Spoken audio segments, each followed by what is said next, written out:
And we just talked with Dr. O'Brien about Tua's injury and his status right now, which seems pretty positive as it looks like he very well will be the third pick in the draft via trade with the Lions with somebody. Albert Breer joins us now. Albert, welcome. How are you? I'm good. How you doing, Mike? All right, couple things. First, had Pioli on the other day about the draft and about all the different stuff this year. What's the thing that you're most concerned about these teams having? I know they're whining about a lot of stuff. A lot of GMs wanted to cancel. The owners said no. Obviously, the commissioner said no. A lot of the guys talking about how it's going to be tough logistically. What's the biggest complaint you're hearing? I'd say, I think there are two. Number one, I think there's a very real IT issue. Yeah, there is. You're not going to have 50 phone calls. You're not going to have 50 phone lines, obviously. Yeah, I mean, I think that's real. Because I've talked to. It's interesting because I wrote about the IT issue maybe 2.5 weeks ago, and I had a bunch of various guys who reached out to me and said, "Yeah, this is real. This is the life that all of us who are out on the road live." In fact, one told me that the internet connection at his house isn't strong enough to support the programs he's got loaded on his computer to do all the film work and everything else. And so when he wants to work from home, he's got to go to the Starbucks down the street. And that sounds like, and he wasn't complaining, it's just, reality for him. And, his point was, now we're going to have all these different guys running the draft from all their houses. And it's going to take a lot to make sure that all these guys can have the resources that they're going to want to have in front of them to run the draft. So that's part of it. I know a memo went out to the league guys that they're the GMs, the head coaches, they're allowed to have one IT guy, one security guy on site with them, and that's it. On draft day. So that's number one. And then number two, I think it's just what you said, which is the communication part of it, and will trades be able to happen the way that they normally do? And as you know, Mike, in a lot of these draft rooms, a general manager might assign 5 different guys to work the phones with teams that each of those guys connected with. And if those are sitting at a table next to you making those phone calls, it's not that difficult to do it. If you're trying to coordinate that from, 5 different people's houses, we're talking about something else altogether, especially when you've got the clock ticking down. And so I think that some teams are already sort of anticipating that being a problem and are starting to work ahead now on contingencies. So I think what you're going to start to see over the next few weeks is teams are going to make trade calls ahead of the draft more aggressively now because they're afraid that, if they're looking to trade on draft day, some of those. We're talking with Albert Breer. We lose Albert? He's still there. Albert, you still there? You got me? Okay. I'm here. Scott made the point, and obviously from his many years with the Patriots, he said, no, never do we go in that room that day with any scenario we haven't worked out in advance. He says there's nothing that fools us, nothing. And I said, well, that's why they're the Patriots. I mean, that's exactly why nothing fools them. That's not the case with every team. I've seen other teams where that's not the case at all. I've seen guys get in arguments in the room. I've actually a couple of times been there and seen, and heard about and seen arguments with between personnel guys and coaches and different guys, so that stuff goes on. But this year, you know what? You're going to have your ducks in a row. And I would think even the stuff with the Lions, if there's that many teams, and, I've seen a couple of stories where they've had as many as 5 teams being involved. I got to figure the Lions are going to know before that draft what team they're trading with. That deal's got to be done. A deal that big's got to be done before the draft even starts. Yeah, well, I'm not so much talking about that. I think that stuff. Look, we're talking about the third pick in the draft. Yeah, right? that's done. I mean, we're going to know we're going to know which deal they're going to take. Yeah. Yeah, I mean, I like that the third pick in the draft. You can have some foresight on that one and work ahead on it. I think it's more.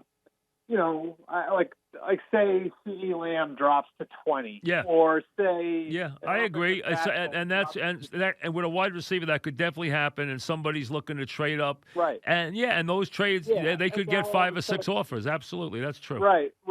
And that's part of it. I think it's not the ones that we can foresee. I mean, there are ones that you can look at okay, if you want to, you're probably going to call Detroit. And you're probably going to kind of take the temperature on what they're looking for the third pick. As we get closer to the draft, their lines are probably going to have an idea of exactly what they can get for the pick, and that decision is going to be made before they're on the clock. Do you but believe like I there's said, any? Do you believe any validity at all? And I don't think there is. Uh, I think Rivera wants the linebacker, but do you yeah. believe any of these stories that they're backing out of that pick now, and they're thinking about really doing something crazy with the second pick in the draft? All right, so I'll explain to you what I know about the way the Redskins have operated on this with the second pick. And when they went into this, the idea was let's kick the tires on the quarterbacks, and that's twofold. Okay, number one, you do that because you want to make sure, as one person there put it to me, you want to make sure, quote unquote, we're not passing on Michael Jordan. Right? Like, so you may like Haskins, but you want to make sure you know exactly what you're passing. Well, I'm telling you right now, if he's healthy, they are. I mean, Okay. In my mind, they are. Yeah, they're passing on a guy that good. Now, the only thing I can't guarantee is he's going to play. I can't guarantee he's going to be healthy. I mean, he's got too many injuries. Sure. The guy's had 4 major injuries in 2 years. I can't tell you, but if he's healthy, they're going to pass on a guy who's going to be a star. I don't think there's any question. So that's number one, right? Okay, so whatever you think about him, like, number one, you're making sure you know what you're passing on, and number two, by showing interest, they're at least creating the illusion they're considering it, which I know they believe will smoke out offers. So then, not only do you know what you're passing on in the player, you also know what you're passing on in the value of the pick. And so, like, if you show interest in Tua and you get it out there that you really might do it, then other teams are going to be motivated to call you. And so you're going to get an idea of what you might be able to get back for the pick. So I still think it's Chase Young. I still think that, Ron Rivera looks at this and sees what the Niners did last year with Nick Bosa.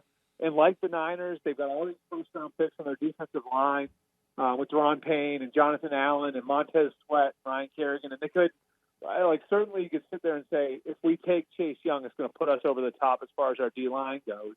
But, you also, want to make sure you're maximizing the pick. And so this is going to allow them to fully sort of, as best they can, balance what Tua is versus Chase Young and balance what the value of the pick might be in a trade versus Chase Young. This is fascinating. There's 3 parts to this. The first part is that they're not passing on a great quarterback, number one.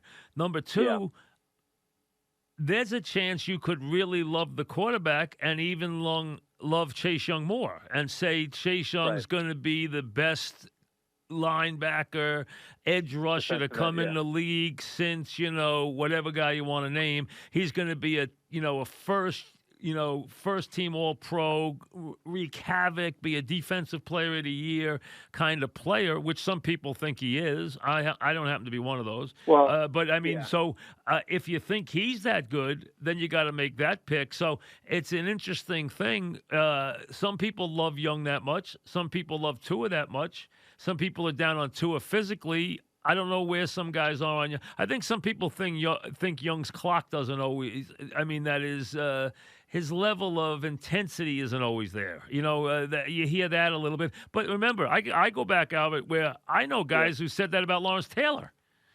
Well, and if you think he's Lawrence Taylor, right? And guys said that about Lawrence Taylor. I mean, they did. I mean, some guys were knocking Lawrence Taylor when he came out. If you think Chase Young is Lawrence Taylor, all right, I'm going to give you a different scenario for you, okay? Let's say you want to give Dwayne Haskins 1 year, right? So now you're saying to yourself, okay, we have to consider Tua, but we could just sit here and give Haskins a year and draft Chase Young. And then if Haskins doesn't work out, we're probably going to be pretty bad, and maybe we'll be in position to get Trevor Lawrence next year or Justin Fields next year. And so there's a real scenario here where the Redskins could look at it and say to themselves,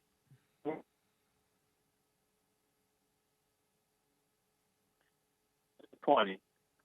We lost you for a second. What was the last thing you just said? We lost you for a second. I'm going to say, so here's what you can do. We're going to take Dwayne Haskins out for a test drive in 2020. Right. All right. We're going to draft what we believe is the best player in the draft. Right. In Chase Young. And then if it doesn't work out, we can come back and look at the quarterback next year. Right, because there's big quarterbacks there, and there's top quarterbacks last year, including Lawrence, who everyone knows is going to be let's be honest, he's going to be a Peyton Manning type quarterback. We all know that. So, yes.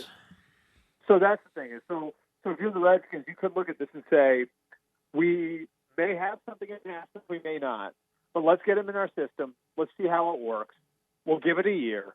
And if it works, great. Then we've got a quarterback and we've got Chase Young. If it doesn't, then we've got Chase Young and we've got an opportunity to look at another quarterback class next year that might be better than this year's draft class. So I think you sort of have to look at this way. The Ron Rivera is in a position where he has some rope right now. He's got a lot of power in that organization. He doesn't need to win the Super Bowl in year one. Right. And they can sort of game this a little bit, So I think that's the wise thing that they're doing. I talk about how they're gaming. I think they're taking the line. I think Rivera's taking a linebacker. I don't think he's hidden the fact that he wants the linebacker. I think he wants the linebacker, so I think he's going to take him. Myself, I think that's because what you said is true. If the quarterback bombs, they'll have a chance for a quarterback next year. I think you're right. And then they'll let people deal. The Lions can't take. I mean, let's be honest. Patricia has to win this year. Plus, Stafford, they can't do anything with his contract. He has to be there this year, so they're going to have to trade the pick. They should get a lot for him and still get the top player they want. So they're still going to get the player because they're probably going to go to 5. They're not going worse than 5. What do you think the Giants will do it for? Do you think they'll take a top defensive player, or do you think they will take the first of the offensive tackles? I think the offensive tackle thing is a very real thing. Somebody actually said to me a little earlier today, Mike, find the biggest offensive tackle and give him to Dave Gettleman. And right now, I mean, that would be Mekhi Becton. See, I like the guy at Iowa better myself. I think he's a better athlete. I like him. I think he's a proven player. And I'm not knocking Becton at all. But I think the kid at Iowa is the best of the tackles myself, because I think he is a freaky athletic guy who's got a little edge to him. And I think he's going to be the best of the tackles, but we'll see. I wouldn't rule out Isaiah Simmons there either. Right, so I wouldn't either. I don't know if he's going to take him. And what do you think the Lions? The Lions will take the corner. I think the Lions. Yeah, the Lions had this.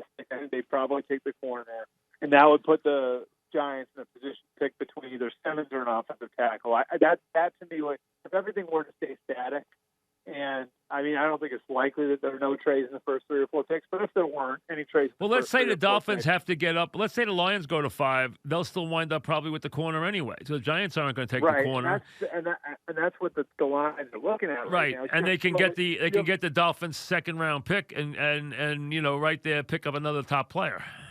Right, and you look at it, and you say to yourself, if you're the Lions, okay, there are probably 4 elite defensive players in the draft, right? So Chase Young's going to be gone, but then you got Jeff Okudah, Derek Brown, and Isaiah Simmons. If you don't fall further back than 6, which is where the Chargers are, you're still going to be in a position to get one of those guys. Absolutely, and you picked up another top pick. Right, and it may not be the one that you necessarily wanted, but from what I understand, like all 4 of those guys have a chance to be like all pro level players. See, I think Giants are taking Simmons. I think the Giants are either taking Simmons or an offensive tackle. And if Simmons is as good as everyone thinks he is, they'll probably take him. But I can't think they'll go wrong if they take an offensive tackle. They'll take one or the other. And I think, and look, like the one thing about, so I think the offensive tackle is in play, no question. And then I think the other piece of this you want to look at with Simmons, okay, and this is on 2 levels. Like there's Dave Gettleman, who got a lot out of his linebackers in Carolina. They had Luke Kuechly there. They had Thomas Davis there. They drafted Shaq Thompson in the first round. Very clearly, puts value in that position. And it's a position that has been devalued over the years. The second piece of this that I think is interesting is the type of defense that Joe Judge is going to have Patrick Graham install in New York is very, very multiple. And so you need players who can do a lot of different things, and that's exactly what Isaiah Simmons is. Right. Isaiah Simmons isn't like you're going to line him up and play linebacker, and just leave him there. You're going to move him all over the place. And the one thing and you know this as well as anyone, Mike, if you watch the Belichick Patriots over the last 20 years, what do they love? They love guys who can do a lot of different things. They want versatile. They want tough, versatile players. That's what they want. Absolutely. And Simmons fits the bill there. Good kid. The right kind of guy that Joe Judge can bring in and say, this, he's an sort of a self-made kid who was a 3-star recruit out of high school, sort of built himself into what he's become. Incredibly versatile, smart. He fits he just checks a lot of the Patriot boxes. I'll put it that way. And Joe Judge coming to New York and trying to set up that sort of program, I think it would make sense on a lot of different levels to find a guy like that to sort of be the leader of your defense down the line. It looks like, Albert, that the worst rule to come in a long time, that terrible challenge of the pass interference, is gone after 1 year. It sounds like it's out, right? It looks like it's out. It should be. They never had their heart in it anyway. They should take it out. Yeah, and honestly, I think it's just sort of proxy like conflict between the officials and the coaches. Really, I think that thing got nastier than people know. What the coaches really wanted it to be, though, and I can tell you this unequivocally, what the more than 3/4 of the coaches, and maybe all of them, wanted the pass interference thing to be. They wanted it to be a step towards getting a sky judge and giving someone on the officiating crew access to the television broadcast, the same as me or you have any Sunday, and having a chance to use all the different angles that we all see in crystal clear HD.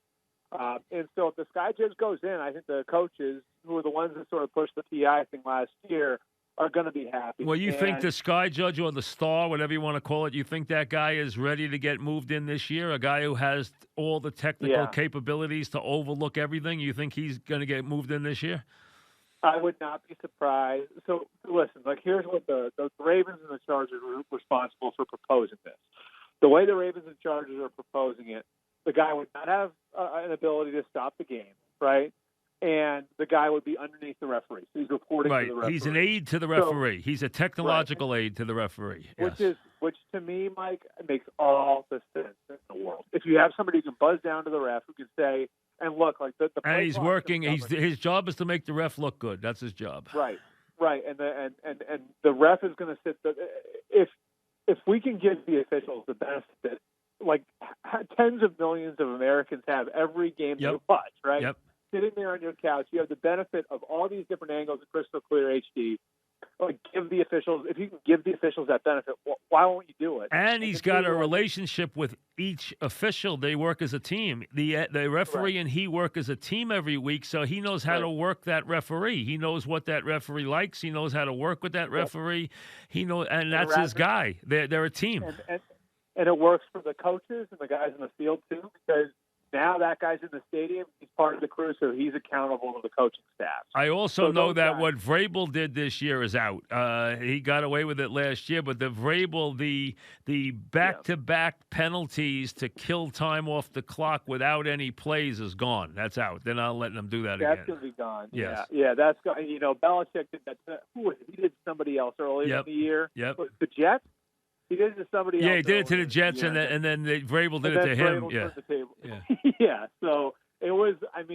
That was what to me. That was maybe a little bit more of one of those loopholes that Bill was smart enough to find, and then Vrabel turns the tables on. I think we all knew that that was something that was probably easy enough to kind of tie up that loophole, which they're going to be able to do. Yeah, well, that made sense. I mean, that was. Hey, listen, give them credit for finding a loophole. They did, but they don't want in the fourth quarter a minute and a half going off the clock without any plays being run. Right. And it makes all the sense in the world because that wasn't. That's not the way it's intended to happen. And again, like you said, you give Bill credit for figuring it out. But, I think that's an easy enough one to take care of. No question about it. All right, listen, good to talk to you. We'll talk to you again before the draft. Thanks very much. Have a nice Easter. All right, stay safe. Thank you. You too. All right, Albert Breer back after this.